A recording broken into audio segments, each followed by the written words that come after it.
Our channel. ఈ రోజు updates అన్నమాట. మంచి మంచి అప్డేట్స్ అయితే ఉన్నాయి. ప్రోమో కూడా రావచ్చు. అయితే సెలబ్రిటీస్ వస్తున్నారు. కొంతమంది బాగానే పోటాపోటీగా ఆడుతున్నారు. కొంతమంది ఏంటంటే అక్కడ ఒక డౌట్ క్రియేట్ అవుతుంది. వాళ్ళు నిజంగా ఆడలేదా నిజంగా అన్నట్టుగా క్రియేట్ అవుతుంది. ఎందుకంటే సెలబ్రిటీస్కి అంత అవసరం లేదు. మన వీళ్ళకి ఎక్కువ ఇంపార్టెంట్ అని చెప్పేసి కొంతమంది అలా ఆలోచించవచ్చు. కొంతమంది ఏమో ఏముందిలే మనకు వచ్చిన అవకాశం ఆ ఆడి నిరూపించుకుందాం అని కూడా నిరూపించుకోవచ్చు.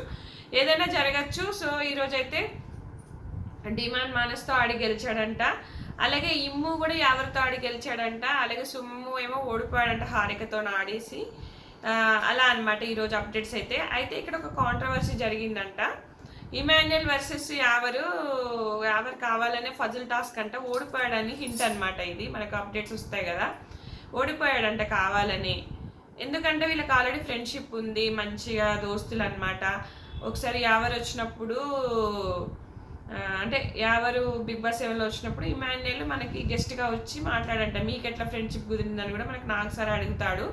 అంటే లేదు మేము ఒక సినిమాలో చేసాము, దానివల్ల మాకు వీడియో కాల్లో మాట్లాడుకున్న వల్ల అట్లా మాకు సోపతి కుదిరింది.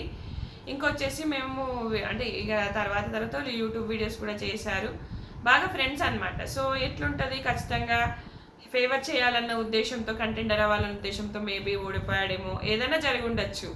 సో హౌస్లో కూడా కొంచెం జరిగిందంటే నువ్వు కావాలనే చేసావు, ఎందుకంటే నువ్వు ఏ టాస్క్ అని ఇచ్చి అంటే ఎవరు కూడా మంచి పర్సనే కదా, బాగా ఆడతాడు కదా, అట్లా అనమాట. అట్లా అని ఆలోచించి అన్నారంట. మరి ఏంటి, ఏం జరిగింది, ఎలా. ఇప్పటి వరకు అయితే కంటెండర్స్ డిమాన్, పవన్ కళ్యాణ్, ఇమాన్యుయల్ అయ్యారు. సో ముగ్గురు కంటెండర్స్ అయ్యారు కాబట్టి ఎట్లా ఉండబోతోంది, ఎవరు గెలుచుకోబోతున్నారు, ఎలాంటి టాస్క్ పెడతాడు ఏంటి అనేది చూడాలి.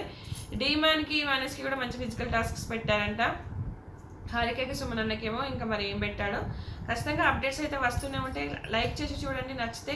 Thanks for watching.